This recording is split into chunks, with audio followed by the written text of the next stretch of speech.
Hello dear student, my self Rahul Sharma, your mathematic teacher, Reliant Learning Solution में आपका स्वागत करता हूं। तो आज हम बात करेंगे क्लास 12 के नेक्स्ट चैप्टर की, जिसका नाम है डिटर्मिनेंट। तो बच्चों, हम लोगों ने इसका प्रीवियस चैप्टर डिस्कस कर रखा है मैट्रिक्स। तो मैट्रिक्स के बाद अब हम बात करेंगे डिटर्मिनेंट की। देखिए स्टूडेंट, ये जो चैप्टर है डिटर्मिनेंट, ये पूरी तरीके से बिलोंग करता है आपका मैट्रिक्स से। तो चैप्टर जो डिटर्मिनेंट है ये बिलोंग करता है मैट्रिक्स से। तो मैट्रिक्स के बारे में हम लोगों ने सारी बातें जान रखी है। अब हम बात करते हैं डिटर्मिनेंट में, और सबसे पहले बात करते हैं व्हाट इज डिटर्मिनेंट। क्लियर? तो हम आइए डिस्कस करते हैं डिटर्मिनेंट क्या होता है। तो स्टूडेंट, डिटर्मिनेंट्स की बात करते हैं तो डिटर्मिनेंट को देखते हैं क्या है। कहते हैं determinant is the numerical value. देखिए, तो यहीं से स्टार्ट करते हैं कि determinant is the numerical value. आपने क्या देखा था? आपने मैट्रिक्स को सॉल्व किया। मतलब कहने का कि अगर आपने एडिशन ऑफ मैट्रिक्स पढ़ा था, सब्ट्रैक्शन ऑफ मैट्रिक्स पढ़ा था, मल्टीप्लिकेशन ऑफ टू मैट्रिसेस पढ़ा था, ये सारी बातें आपने अलजेब्रा ऑफ मैट्रिसेस में पढ़ी थी। लेकिन आपने देखा था स्टूडेंट वहां पर क्या कि अलजेब्रा ऑफ मैट्रिसेस में देखा था कि आप मल्टीप्लाई कर रहे हो दो मैट्रिसेस का, तो आप देख रहे थे वहां पे कि रिजल्ट एक मैट्रिक्स ही आ रहा था। लेकिन डिटर्मिनेंट क्या है? एक पर्टिकुलर वैल्यू है या फिर कोई एक्सप्रेशन देगा। डिटर्मिनेंट को सॉल्व करने के बाद आपको या तो कोई पर्टिकुलर न्यूमेरिकल वैल्यू मिलेगी या फिर कोई एक्सप्रेशन मिलेगी। तो क्या कह रहा है कि determinant is the numerical value. किसकी न्यूमेरिकल वैल्यू है? Of the square matrix. Determinant क्या है? एक न्यूमेरिकल वैल्यू किसकी? स्क्वायर मैट्रिक्स की। So the every square matrix. अब एवरी स्क्वायर मैट्रिक्स, मैट्रिक्स का ये compact form of order n, we can associate number कैसा होता है? रियल और कॉम्प्लेक्स। ठीक है ना? रियल भी हो सकता है और कॉम्प्लेक्स भी हो सकता है, और called determinant the square matrix A। ठीक है ना? तो क्या कहेंगे उसको हम? Determinant of the square matrix. Clear? तो बात क्लियर हुई कि डिटर्मिनेंट है क्या। डिटर्मिनेंट एक न्यूमेरिकल वैल्यू है या फिर कोई एक्सप्रेशन है। अब ये न्यूमेरिकल वैल्यू होगी किसकी? तो ये न्यूमेरिकल वैल्यू होगी किसी पर्टिकुलर स्क्वायर मैट्रिक्स की बच्चों। ठीक है ना? तो अब अगला पॉइंट आता है क्या कि डिटर्मिनेंट को डिनोट कैसे करते हैं। तो डिटर्मिनेंट को डिनोट करते हैं डिटर्मिनेंट ऑफ ए, मतलब आप DET लिख दें, या फिर डिटर्मिनेंट ऑफ ए, इस फॉर्म में भी लिख सकते हैं आप। अब ध्यान रखिएगा इस बात को। देखिए, ये एक, इसको क्या रीड करोगे आप? जैसे आपने ये लिख दिया, तो इसको रीड क्या करेंगे? डिटर्मिनेंट ऑफ ए। अब इसको ये बिल्कुल भी मत रीड कीजिएगा कि ये एब्सोल्यूट वैल्यू ऑफ ए है।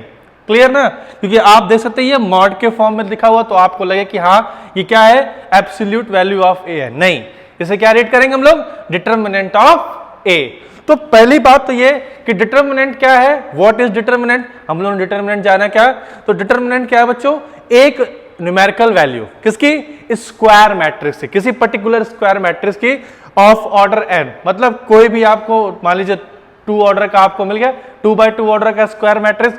जब इसको सिंप्लीफाई करेंगे, मतलब जब इसका डिटर्मिनेंट सॉल्व करेंगे, तो आपको एक न्यूमेरिकल वैल्यू मिलेगी या फिर हो सकता है आपको एक्सप्रेशन मिले। तो बात समझ पाए कि डिटर्मिनेंट होता क्या है। अब हम एक्चुअल में अब बात करते हैं क्या कि डिटर्मिनेंट की वैल्यू कैसे निकाली जाती है। ठीक है ना? तो हमारे पास मैट्रिक्स जो होगा वो क्या होगा? 2 by 2 ऑर्डर का हो सकता है, 3 by 3 ऑर्डर का हो सकता है, 4 by 4 ऑर्डर का हो सकता है। एक बात जरूर याद रखें क्या कि जो डिटर्मिनेंट है, इस डिटर्मिनेंट में नंबर ऑफ कॉलम इक्वल किसके होंगे? नंबर ऑफ रोज के, या नंबर ऑफ रोज जो होंगे वो नंबर ऑफ कॉलम के होंगे। ये बात फिक्स है। क्यों फिक्स है? क्योंकि हमने पढ़ रखा है क्या कि डिटर्मिनेंट सॉल्व ही सिर्फ किसका होता है? स्क्वायर मैट्रिक्स का। डिटर्मिनेंट सॉल्व ही किसका होता है? स्क्वायर मैट्रिक्स का। और स्क्वायर मैट्रिक्स में नंबर ऑफ रो किसके इक्वल होती हैं? नंबर ऑफ कॉलम के। बोलो, बात क्लियर हो गई? ओके, तो अब हम डिस्कस करते हैं। पहले हम डिस्कस करेंगे क्या? वैल्यू ऑफ ऑर्डर 2 मैट्रिक्स की। मतलब ऐसा मैट्रिक्स लेंगे जिसका ऑर्डर 2 है और देखते हैं कैसे उसको सिंप्लीफाई करते हैं। Okay, value of a determinants. तो वैल्यू ऑफ अ डिटर्मिनेंट में जो हमारा पहला पॉइंट है बच्चों वो क्या है, value of determinant of matrix of order 2। ठीक है ना, आप देख सकते हैं आपके सामने एक 2 ऑर्डर का मैट्रिक्स गिवन है। क्लियर, अब देखते हैं कि इसकी वैल्यू कैसे निकालते हैं। तो ये जो मैट्रिक्स दे रखा है हम पहले इसको डिटर्मिनेंट के फॉर्म में लेते आते हैं। तो ये जो कोई मैट्रिक्स है बच्चों, इसका जो डिटर्मिनेंट सॉल्व कर रहे होंगे तो इसका डिटर्मिनेंट फॉर्म क्या आएगा, मैंने कहा था डिटर्मिनेंट ऑफ ए। तो जब इसको डिटर्मिनेंट ऑफ ए लिखा तो जैसे ये देख रहे हैं आप ना, ये मॉड के फॉर्म में एक जो दो वर्टिकल लाइंस के बीच में ये क्लोज्ड है, वैसे ही यहाँ से स्क्वायर ब्रैकेट रिमूव होगा और क्या आएगा, इस फॉर्म में इसको क्लोज करेंगे, लिखेंगे A11, A12, A21 और A22। क्लियर, तो ये तो पहले देख लिया कि एक स्क्वायर मैट्रिक्स को डिटर्मिनेंट में कैसे रिप्रेजेंट किया जा सकता है। अब हम इसको सॉल्व करते हैं क्योंकि हमें क्या निकालनी है, वैल्यू निकालनी है। तो जरा ध्यान दीजिएगा कैसे निकालते हैं वैल्यू। तो वैल्यू निकालते हैं हम लोग, हम क्या करने वाले हैं कि A11 का मल्टीप्लाई किससे कराएंगे, A22 से कराएंगे। A11 का मल्टीप्लाई किससे कराएंगे, A22 से कराया जाएगा। तो रिजल्ट क्या आएगा, A11 इंटू A22। फिर उसके बाद ध्यान दीजिएगा बच्चों, क्या लगाएंगे हम लोग, पहले माइनस, मतलब इसका हमने इससे मल्टीप्लाई करा दिया, उसके बाद पहले क्या आएगा, माइनस साइन आएगा। इस बात को बिल्कुल भी नहीं बोलेंगे कि पहले क्या आएगा, माइनस साइन आएगा। उसके बाद हम मल्टीप्लाई कराएंगे किसका, A21 के साथ, किसका, A12 का। क्लियर, ऐसा आपको एक 2 ऑर्डर का स्क्वायर मैट्रिक्स गिवन है, इस तरह से उसको सिंप्लीफाई किया जाएगा। अब ये तो एक जर्नल फॉर्म था, हम एक छोटा सा एग्जांपल लेते हैं। ठीक है ना, कैसे, देखिए जरा, एक मैंने एग्जांपल लिया, ये हमारे पास 2 ऑर्डर की स्क्वायर मैट्रिक्स है बच्चों, 1 2 3 4। ये हमारे पास क्या है, एक स्क्वायर मैट्रिक्स है ऑफ ऑर्डर 2। हमें इसके डिटर्मिनेंट सॉल्व करनी है, इसका डिटर्मिनेंट निकालना है।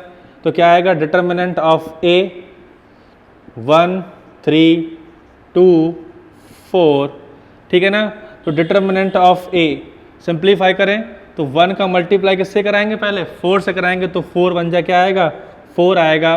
फिर उसके बाद माइनस साइन लगाएंगे, 3 का मल्टीप्लाई किससे कराएंगे, 2 से, तो 3 2 जा क्या आएगा, 6 आएगा। मैंने कहा ना, पहले माइनस साइन, फिर उसके बाद मल्टीप्लाई कराएंगे किससे, 3 को 2 से, तो क्या आया, -6 आया। सिंप्लीफाई किया इसको तो क्या आया, -2। अब -2 क्या है बच्चों, -2 एक न्यूमेरिकल वैल्यू तो है। आपने स्क्वायर मैट्रिक्स था 2 ऑर्डर का, उसका डिटर्मिनेंट सॉल्व किया हमने, तो रिजल्ट क्या आया, -2 आया।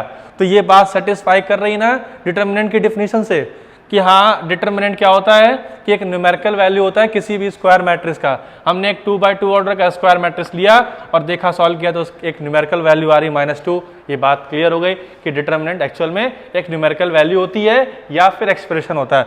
ये आपकी न्यूमेरिकल वैल्यू है। इस फॉर्मेट में आपको दिया था जब मैट्रिक्स, तो देखिए एक एक्सप्रेशन टाइप का आंसर आया था। हालांकि ये एक जनरल तरीका है कि किस तरह से हम 2 ऑर्डर की मैट्रिक्स का डिटर्मिनेंट सॉल्व करते हैं। अब इसे आप रटेंगे नहीं, ये कोई फॉर्मूला नहीं है। क्लियर ना, कि मालूम चला आपने इसको याद करना शुरू कर दिया कि A11 into A22 minus A21 into A12। नहीं, ये कोई फॉर्मूला नहीं है, ये एक तरीका था जो आपको एक्सप्लेन करना था, मुझे बताना था कि कैसे डिटर्मिनेंट को हम सॉल्व करते हैं। फिर मैंने इसके साथ एक एग्जाम्पल शेयर किया आपके साथ, और ये रहा वो एग्जाम्पल जिसकी ये वैल्यू आई है। तो हमने डिटर्मिनेंट की वैल्यू फाइंड करी, जो किसकी फाइंड करी, value of a determinant of a matrix of order 2 की। क्लियर, अब हम ऑर्डर 3 की मैट्रिक्स के बारे में जानते हैं। 2 ऑर्डर की मैट्रिक्स का डिटर्मिनेंट सॉल्व करना सीख लिया, उसकी वैल्यू निकाल ली हमने। अब हम 3 ऑर्डर के समझते हैं कि अगर मान लीजिए आपके पेपर में या आपके पेपर में आपके आगे क्या कि 3 ऑर्डर की एक डिटर्मिनेंट दे रखी है या 3 ऑर्डर की मैट्रिक्स दे रखी है, उसकी वैल्यू निकालनी है हमें, तो हम क्या करेंगे, हमारे पास एक 3 ऑर्डर की मैट्रिक्स है जिसका हमें डिटर्मिनेंट सॉल्व करना है। तो ये एक 3 ऑर्डर की मैट्रिक्स है बच्चों, हमें इसका डिटर्मिनेंट सॉल्व करना है। तो कहते क्या है कि given by expressing it in terms of second order determinant. अब जब देखिए जरा क्या कहा गया है कि जब आप 3 ऑर्डर की मैट्रिक्स की डिटर्मिनेंट सॉल्व कर रहे होंगे तो ये किस में ब्रेक हो जाएगी, 2 ऑर्डर की डिटर्मिनेंट या फिर मैट्रिक्स में, ठीक है ना। This is known as expression of determinant along row और कॉलम। मतलब कहने का कि अब हम एक नई चीज सीखेंगे, क्या कि कोई भी मैट्रिक्स होगी जिसका ऑर्डर या तो 3 हो या उससे ज्यादा हो। जैसे कि अगर ये हमारे पास 3 ऑर्डर की मैट्रिक्स है बच्चों, तो 3 ऑर्डर की अगर मैट्रिक्स है और इसका डिटरमिनेंट सॉल्व करेंगे तो बेटा ये जो 3 ऑर्डर की मैट्रिक्स है जब इसका डिटरमिनेंट सॉल्व करेंगे तो ये 2 ऑर्डर की मैट्रिक्स के फॉर्म में सॉल्व होगी। मान लीजिए ये 4 ऑर्डर की मैट्रिक्स होती तो जब इसका डिटरमिनेंट सॉल्व करते बच्चों तो ये 3 ऑर्डर की मैट्रिक्स के फॉर्म में ये ब्रेक होती, सॉल्व होती। तो अब जब ये ऐसा होता है कि 3 ऑर्डर की मैट्रिक्स डिटरमिनेंट सॉल्व करने के बाद 2 ऑर्डर में आए, 4 ऑर्डर की मैट्रिक्स सॉल्व करने के बाद डिटरमिनेंट सॉल्व करने के बाद 3 ऑर्डर में आए, तो उसे हम लोग क्या बोलते हैं, रो या फिर कॉलम के अलोंग एक्सप्रेशन करना। रो या फिर कॉलम के अलोंग एक्सप्रेशन करना जरा देखते हैं कैसे। जैसे हमारे पास ये दे रखी है तो मैंने कहा इसका डिटरमिनेंट आएगा, determinant A is equal to A11 A12 A13 A21 A22 A23 A31 A32 A33, ठीक है ना। अब जरा देखिए मैं इसको कह रहा हूं कि एक्सपेंडिंग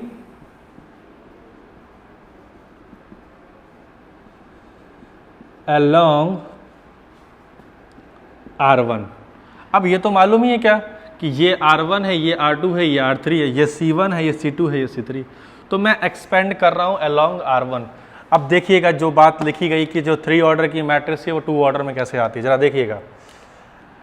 देखिए जरा एक्सपेंडिंग के पहले मैं बता दूं कि ये जो होता है ये हमारा प्लस होता है, ये माइनस होता है, ये प्लस होता है, फिर ये माइनस, ये प्लस, ये माइनस, फिर ये प्लस, ये माइनस और ये प्लस। क्या मतलब है इन साइंस का अभी जानेंगे। जो साइन मैंने लगाया है इनका क्या मीन्स है, क्या सिग्निफिकेंस है, अभी हम देखते हैं। मैंने लिखा कि एक्सपेंडिंग अलोंग R1, तो R1 में एलिमेंट क्या है, A11 है, A12 है और A13 है।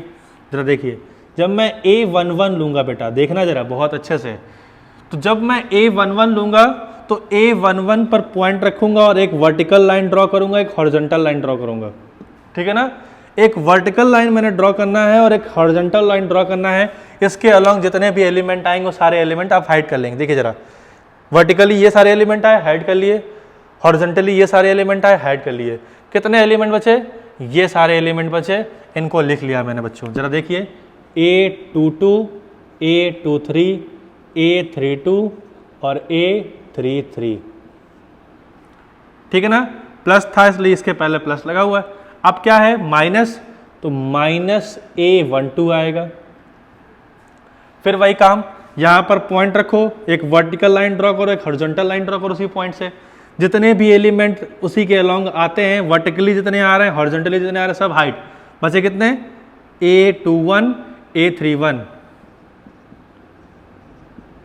A23 और A33। उसके बाद प्लस के बाद अब क्या आ रहा है, माइनस, सॉरी माइनस के बाद क्या आ रहा है, प्लस। अब जरा देखिए ये सारे एलिमेंट, देखिए ये पॉइंट रखा, ये वर्टिकल लाइन है, ये हॉरिजॉन्टल लाइन है, ये सारे एलिमेंट हाइड हो जाएंगे, सिर्फ क्या बचेंगे, ये सारे एलिमेंट। तो क्या क्या आएंगे, A21 A31 A22 और A32, ठीक है। तो अब आप देख सकते हैं एक मिस्टेक हो गई छोटी सी, मैंने ये पॉइंट नहीं लिखा, ये क्या है A31, ठीक है ना। अब आप देखिए जरा, ये 3 ऑर्डर के डिटरमिनेंट है, अभी ब्रेक हुआ किसमें, 2 ऑर्डर के डिटरमिनेंट्स में। कब, जब मैंने इसका एक्सपेंशन किया किसके, अलोंग R1, ठीक है ना।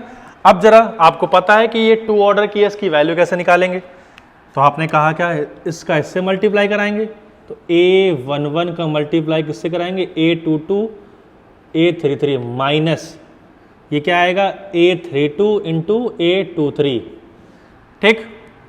फिर उसके बाद लिखेंगे माइनस A12, इसका इससे मल्टीप्लाई कराएंगे A21 इंटू A33, फिर पहले माइनस फिर इसका इससे मल्टीप्लाई कराएंगे तो क्या आएगा बच्चों A31 into A23 plus A13 अब आया, फिर इसका इससे मल्टीप्लाई कराएंगे तो क्या रिजल्ट आएगा A21 इंटू A32 माइनस अब इसका इससे मल्टीप्लाई कराएंगे तो क्या रिजल्ट आएगा A31 इंटू A22, ओके।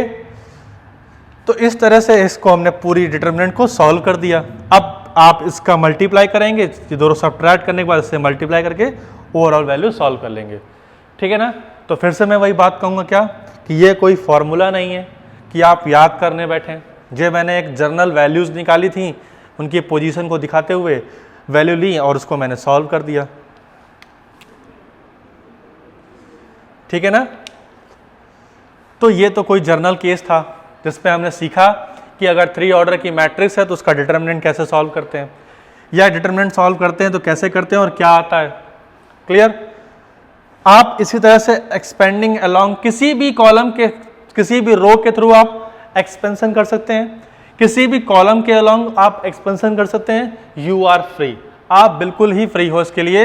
अगर आप कॉलम के अलोंग करते तो आप बिल्कुल वही काम करते, साइन बिल्कुल इसी तरह से लेते और फिर उसके बाद जैसे मैंने कहा कि A21 के अलोंग मुझे एक्सपेंशन करना है, तो A21 के अलोंग अगर आपको एक्सपेंशन करना है तो बस यहाँ पर पॉइंट रखा, इसके वर्टिकली सारे, ये हॉरिजॉन्टल हो गया, ये वर्टिकली हो गया, सारे एलिमेंट जो आए उनको हाइड कर देंगे, जितने एलिमेंट बच जाएंगे उनको नोट कर लेंगे यहाँ पे और उसके बाद सिंप्लीफाई कर लेंगे, है ना।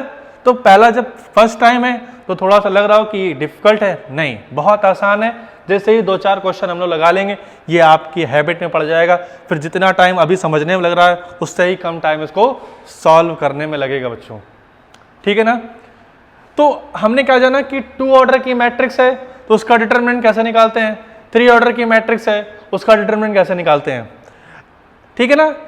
तो जैसे मैंने 2 ऑर्डर की मैट्रिक्स के लिए एक छोटा सा प्रॉब्लम शेयर किया था आपसे, कैसे एक न्यूमेरिकल वैल्यू आती है, वैसे ही मैं आपसे एक क्वेश्चन आपके सामने लेके आता हूं और देखता हूं कि 3 ऑर्डर की मैट्रिक्स को किस तरह से सॉल्व करते हैं, जहां पर किस तरह से एक्सपेंशन करते हैं, ये क्या मेथड है, कैसे एक्चुअल में वैल्यू आएगी, क्या इसे लर्न करना पड़ेगा या नहीं, ये सारी बातें एक प्रॉब्लम के बाद सॉल्व हो जाएंगी। हाँ, तो बच्चों एक क्वेश्चन है आपके सामने, 3 ऑर्डर का डिटर्मिनेंट है, आपसे कह रहा सॉल्व करें, कह रहा the value of this determinant is what. 4 आपके पास ऑप्शन है, इसको सॉल्व करना, बताना कौन सा ऑप्शन करेक्ट होगा। तो जरा देखते हैं, सॉल्व करते हैं। मैंने कह दिया कि ये लेट ए के इक्वल है, इसकी वैल्यू क्या है 1 2 3 -4 3 6 2 -7 और 9, ठीक है ना। अब मैंने कहा कि एक्सपेंडिंग along R1, ठीक है ना। एक्सपेंडिंग along R1, तो जब मैं एक्सपेंड करूंगा तो साइन तो याद हो ही गए होंगे कि ये प्लस माइनस प्लस। अब देखिए जरा हाइड करने वाला सिस्टम कि यहाँ पर पॉइंट रखा, वर्टिकली ये 3 एलिमेंट आ रहे हैं, हॉरिजॉन्टली ये 3 एलिमेंट आ रहे हैं, इन सभी को आप हाइड कर दो, सिर्फ कितने एलिमेंट बचे, ये सारे एलिमेंट बचे, इनको नोट कर लो 3 6 -7 9। फिर प्लस के बाद क्या आएगा माइनस, तो -2 आएगा, जो 2 आएगा वो कैसा आएगा माइनस के साथ आएगा। वही सेम चीज़, ये सारे एलिमेंट हाइड, ये भी एलिमेंट हाइड, क्या बचे, ये बचा और ये बचा, -4 2 6 9, ठीक है ना। उसके बाद अब प्लस के साथ आएगा तो +3 आएगा, ये भी एलिमेंट हाइड, ये भी एलिमेंट हाइड, तो -4 2 3 -7, ठीक है ना। अब इसका इससे भाई 1 का मल्टीप्लाई कराएंगे तो रिजल्ट तो वही आएगा, तो 3 का मल्टीप्लाई 9 से कराएंगे तो कितना आएगा 27। अब पहले माइनस साइन, अब -7 का मल्टीप्लाई 6 से कराएंगे तो क्या आएगा माइनस का 42 ब्रैकेट क्लोज, ठीक है। फिर -2, -4 का मल्टीप्लाई कराएंगे 9 से तो -36 आएगा, फिर माइनस साइन लगाएंगे, 2 का मल्टीप्लाई 6 से कराएंगे तो 12 आएगा। फिर बच्चों 3 का -4 का मल्टीप्लाई कराएंगे -7 से तो प्लस की वैल्यू आएगी 28, फिर माइनस साइन लगाएंगे, उसके बाद 2 का मल्टीप्लाई 3 से कराएंगे तो 6 आएगा। ओके, माइनस माइनस हो जाएगा बच्चों प्लस, तो 7 और 2 हो जाएगा 9 और 4 और 2 हो जाएगा 6, यानी क्या आ गया इतने की वैल्यू 69। अब उसके बाद माइनस का 2 है, ब्रैकेट में क्या आएगी वैल्यू -48, ठीक है ना, क्या आई वैल्यू -48 प्लस 3, यहाँ क्या हो जाएगा 22। ओके, तो 69 माइनस माइनस प्लस 48 टू ज़ा 96 प्लस 22 3 ज़ा 66। क्लियर, सॉल्व होती जा रही वैल्यू, कोई प्रॉब्लम नहीं। अब देखिए जरा ऐड करते हैं, क्या आएगा 6 और 6 12 हो जाएगा, 12 और 9 कितना हो जाएगा 21, क्या आएगा 21। उसके बाद 2 कैरी, तो 6 और 2 8, 8 9 17, 17 और 6 कितना हो जाएगा 23, 231 इज द राइट आंसर, मतलब option C is correct. Clear, तो आपने देखा क्या कि डिटर्मिनेंट थी 3 ऑर्डर की, कैसे मैंने उसको सॉल्व किया, ठीक है ना, कैसे मैंने उसको एक्सपेंड किया। आपको भी समझ लेना है कि इस तरह से एक्सपेंड करना है। और देख रहे हैं क्या कि 2 ऑर्डर की मैट्रिक्स हो या 3 ऑर्डर की मैट्रिक्स है, डिटर्मिनेंट जब सॉल्व करते हैं तो वैल्यू एक आती है, न्यूमेरिकल वैल्यू आती है। क्लियर, तो हमने सीख लिया क्या कि 2 ऑर्डर की अगर मैट्रिक्स है तो उसके डिटर्मिनेंट कैसे निकालते हैं, मतलब उसकी वैल्यू कैसे निकालते हैं। 3 ऑर्डर की अगर मैट्रिक्स है तो उसका डिटर्मिनेंट कैसे सॉल्व करते हैं, मतलब उसकी वैल्यू कैसे निकालते हैं। क्लियर, अब हम आगे बात करते हैं डिटर्मिनेंट में इसके अगले टॉपिक की। तो हम अब अगले टॉपिक की बात करते हैं डिटर्मिनेंट में। तो टॉपिक अगला हमारा क्या, माइनर, ठीक है ना बच्चों। इसको स्टार्ट करने से पहले मैं बता दूं कि अब जो डिटर्मिनेंट में आप पढ़ने वाले हो वो सारी बातें बहुत इंपॉर्टेंट होने वाली हैं। पहली बात, डिटर्मिनेंट बहुत इंपॉर्टेंट है आपके लिए। एकेडमिक की बात करूं तो आपके बोर्ड एग्जाम में एक लॉन्ग क्वेश्चन तो जरूर आता ही है, फिक्स है, एक लॉन्ग क्वेश्चन आता ही है बच्चों।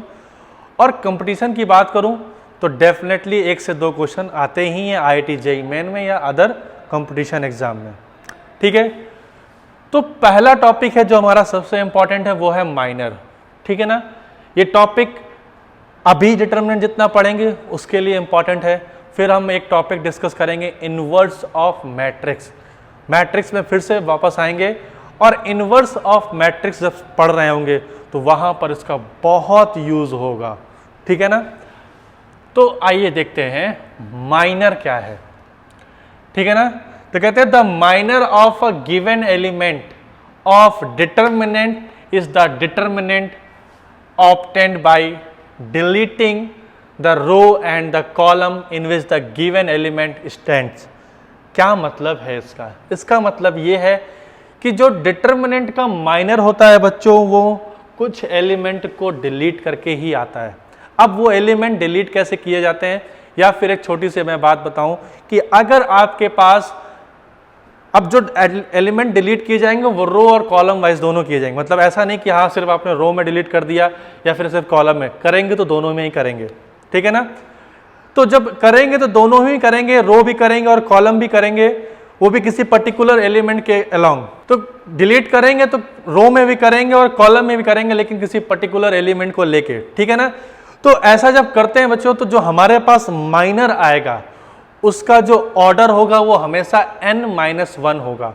n-1 का मतलब क्या है, n-1 का मतलब ये है कि अगर आपके पास कोई मैट्रिक्स गिवन है या कोई डिटर्मिनेंट गिवन जिसका ऑर्डर 3 है तो उसका जो माइनर आपके सामने आएगा वो 3-1 मतलब 2 ऑर्डर का आएगा। अगर आपके पास 4 ऑर्डर का मैट्रिक्स है या डिटर्मिनेंट है तो जब उसका आप माइनर सॉल्व कर रहे होंगे तो 4 - 1 मतलब 3 ऑर्डर का माइनर आपके सामने आएगा। और अगर वहीं आपके पास 2 ऑर्डर का अगर आपके पास मैट्रिक्स है तो जो माइनर आएगा उसका ऑर्डर क्या होगा, 2 - 1 मतलब 1 ऑर्डर होगा उसका। तो आइए देखते हैं कैसे एलिमेंट को डिलीट करते हैं और क्या है एक्चुअल में माइनर। एक एग्जांपल लेते हैं। जैसे हमारे पास कहा गया है कि एक एग्जांपल जो 3 ऑर्डर का डिटर्मिनेंट है, आपसे कह रहा है क्या इसका माइनर क्या है, कैसे एलिमेंट को डिलीट करेंगे। तो कह रहा है कि द माइनर ऑफ A1, मैंने कहा ना किसी पर्टिकुलर एलिमेंट, यहां लिखा है ना,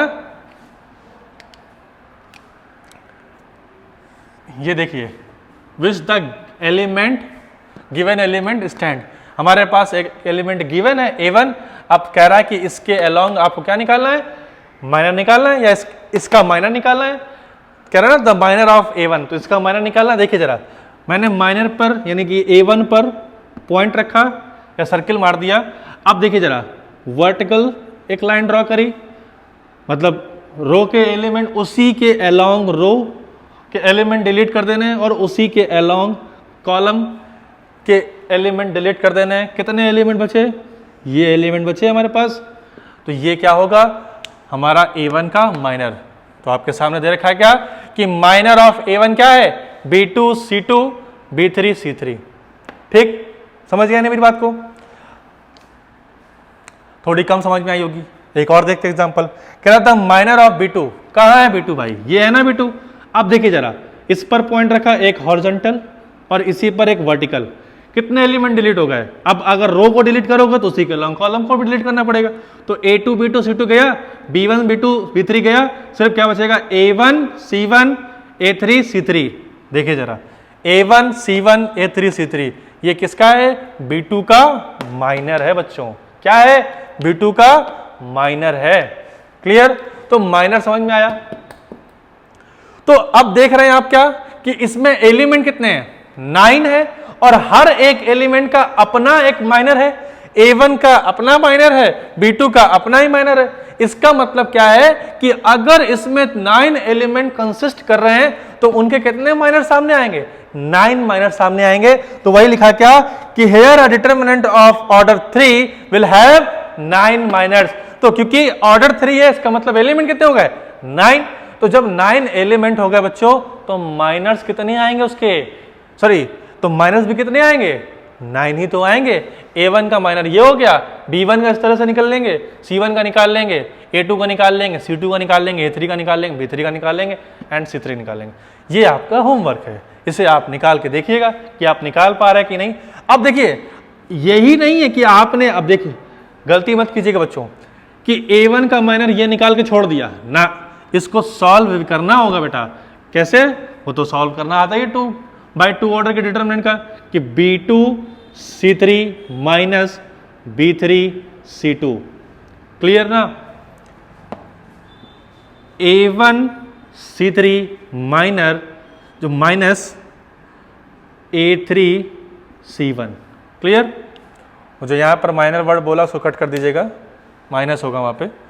तो क्या आया, A1 C3 minus A3 C1। तो ये जो सिंप्लीफाई होकर वैल्यू आएगी वो होगा B2 का माइनर।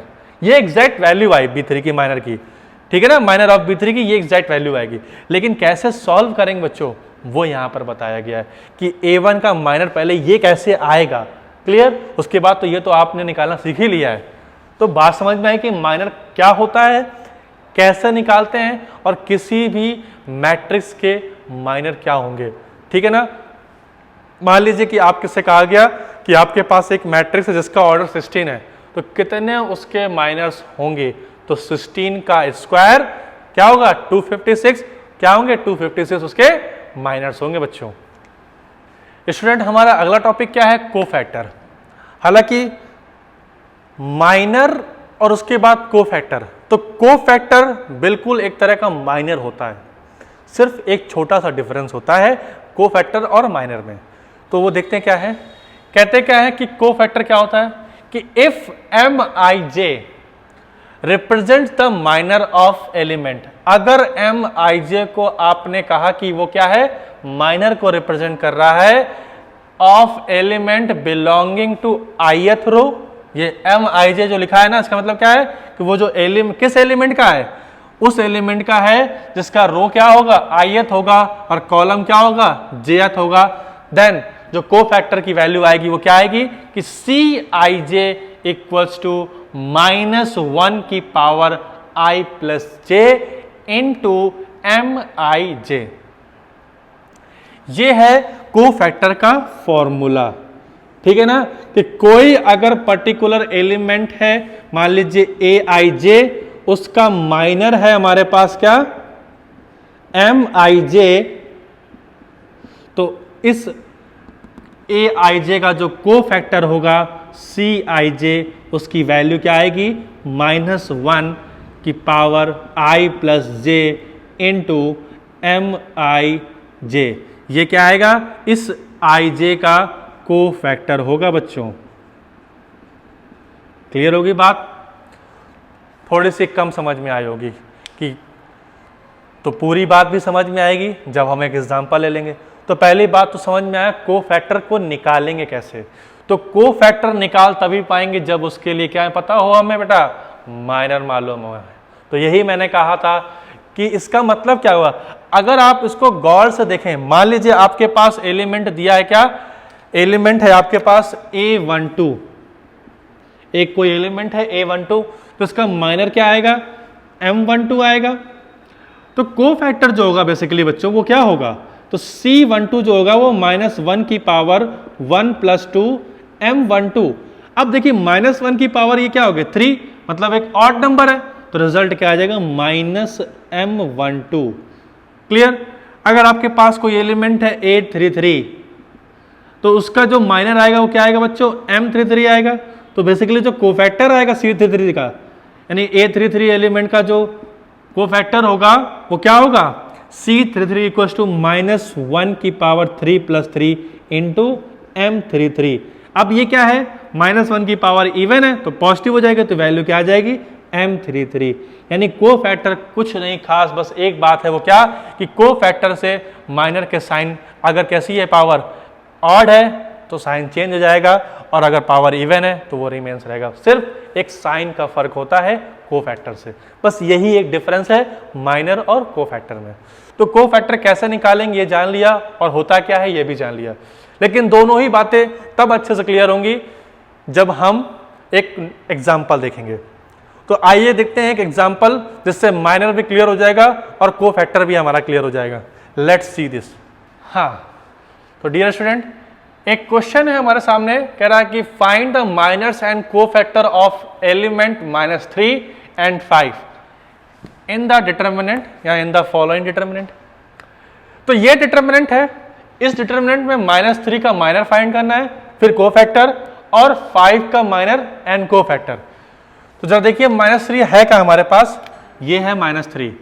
तो हम क्या कहेंगे, माइनर ऑफ -3, तो क्या आएगा बच्चों, वही ना कि ये सारे एलिमेंट हाइड, ये भी एलिमेंट हाइड, क्या आया 4 -1 5 7। अब देखिए इसकी पोजीशन क्या है, A12, तो मैं इसको लिख सकता हूं क्या, M12, है ना। ये A12 मतलब फर्स्ट रो है और सेकंड कॉलम है। तो क्या आएगा रिजल्ट, 7 4 जा 28 माइनस, अब ये क्या हो जाएगा माइनस का 5, तो क्या आ जाएगा माइनस माइनस प्लस 28 प्लस 5 यानी 33। ये हो गया माइनर। अब इसका हम कोफैक्टर निकाल दें, तो कोफैक्टर यानी कि C12 वैल्यू क्या आएगी, -1 की power 1 plus 2 i plus j, मतलब 1 प्लस 2 इंटू M12 मतलब Mij। अब ये क्या है 3, तो माइनस की पावर 3 यानी कि ऑड वैल्यू है, तो ये आ जाएगा माइनस, और M12 की वैल्यू क्या है 33, तो C12 की वैल्यू क्या आ गई माइनस का 33। तो माइनर भी क्लियर हो गया -3 का, और कोफैक्टर भी। फिर आपसे कह रहा है 5 के माइनर निकालें और कोफैक्टर निकालें। जरा देखिए 5 कहाँ है, ये है हमारे पास 5। अब जरा देखिए माइनर ऑफ 5, तो 5 की पोजीशन क्या है A23, तो इसका जो माइनर आएगा मैंने कह दिया कितना हो जाएगा M23। अब कैसे निकालेंगे, ये बात तो आपको मालूम ही है कि ये सारे एलिमेंट और ये सारे एलिमेंट हाइड हो जाएंगे। अब क्या बचेगा, 2 - 3 और -1 6, 2 - 3 सॉरी 2 - 3 और उसके बाद -1 और 6,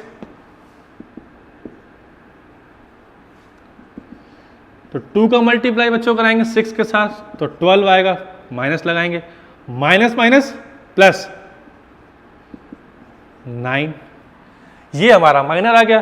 तो कोफैक्टर क्या आएगा बच्चों, C23 आएगा, वो -1 की पावर 2 + 3 इंटू M23 होगा। तो फिर से माइनस की पावर क्या है, ऑड है, 5 एक ऑड वैल्यू है, तो ये फिर से माइनस में आएगा और M23 की वैल्यू क्या है 9। तो ये क्या आ गए हमारे कोफैक्टर और माइनर दोनों आ गए। तो एक एग्जांपल से हमने डिस्कस कर लिया कि माइनर क्या होता है और कोफैक्टर क्या होता है। क्लियर है बच्चों। तो आज हमने क्या सीखा, आज हमारा नया चैप्टर था जिसका नाम था डिटर्मिनेंट। तो एक बार फिर से मैं बच्चों आपको रिमाइंड करा दूं कि डिटर्मिनेंट आपकी क्लास 12th के अलजेब्रा का पोर्शन है जो कि बहुत ही इंपॉर्टेंट है और सबसे बताऊं कि सबसे वीकेस्ट डोर है आपको अपने परसेंटेज इंप्रूव करने के लिए। ठीक है ना, बहुत आसान टॉपिक है, चाहे वो मैट्रिक्स हो या डिटर्मिनेंट हो या इसके आगे जो बात करेंगे हम डिटर्मिनेंट के आगे या मैट्रिक्स की बात करेंगे, तो बहुत ही आसान टॉपिक है ये। क्लियर। तो हमने आज क्या जाना, डिटर्मिनेंट क्या होता है, डिटर्मिनेंट को कैसे सॉल्व करते हैं। ठीक है ना, अगर 2 ऑर्डर का डिटर्मिनेंट है तो कैसे सॉल्व करेंगे, 3 का है तो कैसे सॉल्व करेंगे। उसके बाद हमने सबसे इंपॉर्टेंट बात करी आज, वो क्या, माइनर एंड कोफैक्टर। माइनर क्या होता है वो भी सीखा, कोफैक्टर क्या होता है वो भी सीखा और उस पर रिलेटेड एक हमने प्रॉब्लम डिस्कस किया जिससे माइनर और कोफैक्टर क्लियर हो गया। क्लियर। अब हम अपने नेक्स्ट लेक्चर पे डिस्कस करेंगे सिंगुलर मैट्रिक्स क्या होता है, नॉन सिंगुलर मैट्रिक्स क्या होता है। हालांकि ये बात हम आपसे पहले भी डिस्कस कर चुके हैं टाइप्स ऑफ मैट्रिक्स में, लेकिन एक बार और डिस्कस करेंगे। छोटा सा रिकैप समझ लीजिएगा, वो इसलिए करेंगे क्योंकि आगे हमारे पास काम आएगा। उसके बाद बच्चों सबसे इंपॉर्टेंट अगर मैं कहूं डिटर्मिनेंट, मतलब कहने का कि बोर्ड हो या कंपटीशन, अगर डिटर्मिनेंट से जो चीज पूछी जाती है सबसे ज्यादा, मैं एक बात ध्यान रखिएगा, सबसे ज्यादा, इसका मतलब ये नहीं कि पूछा नहीं आता, ये सबसे ज्यादा अगर कोई क्वेश्चन आता है तो वो आता है प्रॉपर्टीज ऑफ डिटर्मिनेंट। तो अगर आपको मेरा नेक्स्ट लेक्चर जिसमें प्रॉपर्टीज ऑफ डिटर्मिनेंट हम लोग डिस्कस कर रहे होंगे, अगर आपको देखना है तो हमारे लेक्चर को क्या करें, हमारे चैनल को सब्सक्राइब करें। ठीक है ना, बेल आइकन दबाएं और स्टूडेंट अपने दोस्तों को, अपने फ्रेंड्स को, ठीक है ना, अपने पड़ोसियों को ज़्यादा से ज़्यादा शेयर करें ताकि हमारे इस वीडियो का, हमारे चैनल का सभी लोग लाभ उठा पाएं। Thank you.